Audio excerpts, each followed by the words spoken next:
اسلام آباد میں وزیر اعظم محمد شہباز شریف نے ترکیہ کی زرعی ٹیکنالوجیز کلسٹر ٹرمپ کے بورڈ چیئرمین عبدالقادر کاراگوز کی سربراہی میں 4 رکنی وفد سے ملاقات کی۔ وزیر اعظم نے پاکستان اور ترکیہ کے درمیان زراعت اور لائیو اسٹاک کے شعبوں میں باہمی تعاون بڑھانے، جدید ٹیکنالوجی کے استعمال سے زرعی پیداوار میں اضافہ کرنے اور گلوبل فوڈ ویلیو چین میں اہم کردار ادا کرنے کی ضرورت پر زور دیا۔ وفد نے پیداوار بڑھانے اور جدید ٹیکنالوجیز کے استعمال پر بریفنگ دی، جبکہ باہمی تعاون کے مواقع اجاگر کیے گئے۔ ملاقات میں اعلیٰ سرکاری عہدیداران اور وزیر بھی موجود تھے۔ مریم نواز شریف نے میاں والی کے لیے نیا medical college of allied professionals DHQ ہسپتال کو ٹیچنگ ہسپتال اور مستقبل میں لاء کالج اور زرعی کالج قائم کرنے کا اعلان کیا۔ ان اقدامات سے نہ صرف بچوں اور نوجوانوں کو شہر میں اعلیٰ تعلیم کے مواقع ملیں گے، بلکہ میاں والی کی صحت اور زرعی شعبے میں بھی نمایاں بہتری آئے گی۔ مریم نواز نے کہا کہ میاں والی کے عوام کو اب اپنے حق کے لیے کسی کے در پر جانے کی ضرورت نہیں، ہر منصوبہ بروقت مکمل کیا جائے گا اور وعدے پورے کیے جائیں گے۔ انہوں نے اس بات پر زور دیا کہ 2 سال کے اندر وہ ترقیاتی کام مکمل کیے گئے جو برسوں میں ممکن نہیں تھے، اور اب میاں والی کے شہری اپنے شہر میں تعلیم، صحت اور ترقی کے سہولیات کے برابر حصے دار ہوں گے۔ وزیر اعلیٰ خیبر پختونخوا نے ترلا امام بارگاہ کا دورہ کیا اور خودکش حملے میں جاں بحق افراد کے لیے دعا کی۔ انہوں نے متاثرہ خاندانوں کے گھروں پر جا کر ان سے ملاقات کی، لواحقین کے ساتھ ہمدردی اور یکجہتی کا اظہار کیا اور شہداء کے درجات کی بلندی کے لیے خصوصی دعائیں کی۔ وزیر اعلیٰ نے متاثرہ خاندانوں کو ہر ممکن مدد فراہم کرنے اور ان کی مالی، اخلاقی اور معاشرتی ضروریات کو پورا کرنے کا عزم ظاہر کیا۔ ساتھ ہی انہوں نے کہا کہ حکومت متاثرین کے دکھوں کو کم کرنے اور علاقے میں امن و امان قائم رکھنے کے لیے تمام وسائل بروئے کار لائے گی۔ عمران خان کی آنکھ کی حالت انتہائی نازک اور تشویشناک ہے اور ان کی آنکھ بری طرح متاثر ہو چکی ہے۔ علی محمد خان کے مطابق عمران خان نے اکتوبر میں سپرنٹینڈنٹ کو واضح کر دیا تھا کہ ان کی دائیں آنکھ میں مسئلہ ہے، مگر اب تک مناسب طبی امداد یا علاج فراہم نہیں کیا گیا۔ اسی وجہ سے ان کی صحت پر سنگین اثرات مرتب ہو رہے ہیں اور فوری مداخلت نہ ہونے کی صورت میں آنکھ کی مکمل بینائی کو خطرہ لاحق ہے، جس پر ماہرین نے فوری اور مکمل معائنہ کرنے کا اندیا دیا ہے۔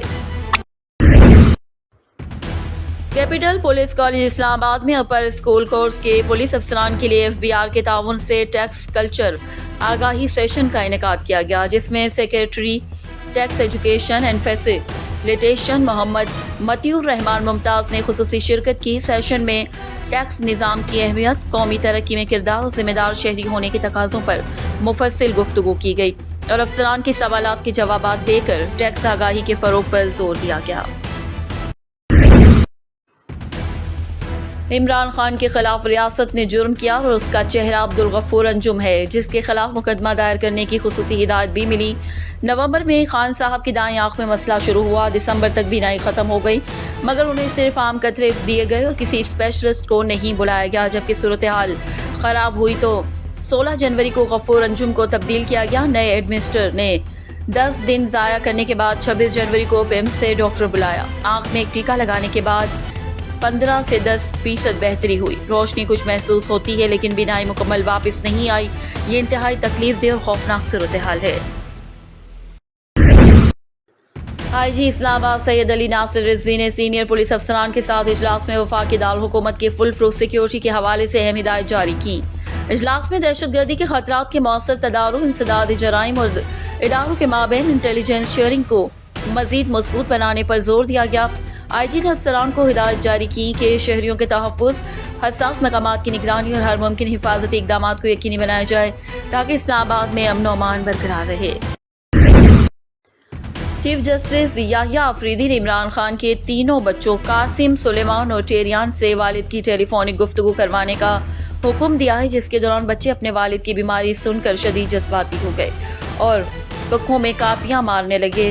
اس حکم کے بعد عدلیہ کی حساسیت اور انسانی پہلو کا اظہار ہوا، تاہم یحییٰ آفریدی کے فیصلے پر عوامی رد عمل میں سختی اور عدم اطمینان بھی دیکھنے کو ملا۔ جیسا کہ آپ نے کہا، یحییٰ آفریدی آپ کی راتی کوئی نہیں جمیا۔